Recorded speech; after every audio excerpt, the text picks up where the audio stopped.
just a few short weeks, the movie adaptation of the first of Cassandra's books will be hitting theaters, and the cast and the author and the director of the Mortal Instruments, City of Bones, are ready to hit the stage.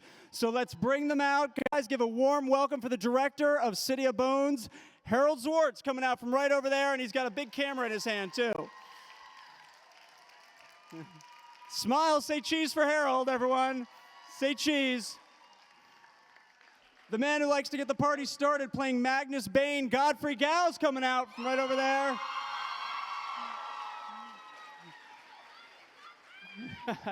He plays Alec Whitewood, and he is Kevin Zegers. Give it up for Kevin.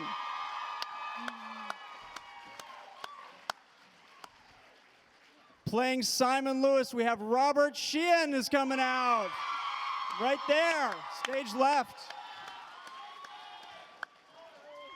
And the one and only Jace Wayland is the one and only Jamie Campbell Bower.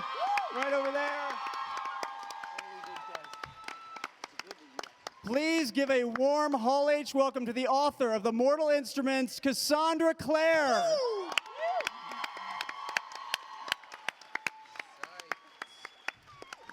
And playing Clary Frey, a little old someone that goes by the name of Lily Collins, ladies and gentlemen. Coming out right over there. I think you're right. Yeah, Cassie, you're here. Sorry. It's okay, we'll get lost. All right. Look at these gentlemen waiting for them to take a seat, huh? They say chivalry is dead. Welcome, everyone. Thank welcome to all of you guys. This will be great. Let's jump right into it. Lily, starting with you. One of the things I think that makes these books really resonate with readers is the fact that Clary is such a strong female character. How attractive was this role for you, in the sense that you're playing someone who's not only being introduced to this new world, but she's sort of, in a very short manner of time, is really able to handle herself so well and acclimate herself to that world? What I loved about Clary so much is the fact that she's after finding her mom this entire movie, and the romance comes into the story, drama, comedy, but she has a very single-tracked mind throughout this entire movie of finding her mom, and she's tenacious, and she's courageous, and she's thrown these crazy twists and turns throughout the story, but she never is weak, and she always comes out of it the other side, and she meets these amazing people along the way that help her do that, but she always finds her own voice within each situation. Because I know you were a fan of the books before you even cast, so Yeah. it must be really exciting to play this character that you read about and just sort of incorporate it.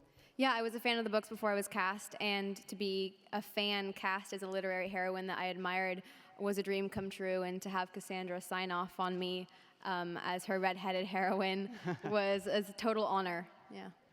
Switching from one side of the panel to the other with Harold, the director, it's always the question sort of when a movie is adapted from a book, how true are you going to remain to the source material? And some, if you take like The Walking Dead, which really veers very, very far away, and then you have sort of Harry Potter, which stays closer. What was it like when you first decided, when you took it on in terms of deciding, well, we might make some changes here, but we also want to make sure we keep this really true? Well, the source material is pretty great. We didn't need to change anything really. I think what was the hardest part was to compress it down to a reasonable movie length, and making the choices of what to keep and what not to keep, and how could we make shortcuts and still have a consistent story, even though we had to take some things out. But it was great. I was working closely with Cassandra on a lot of it, and she was very helpful. So it was a smooth sailing.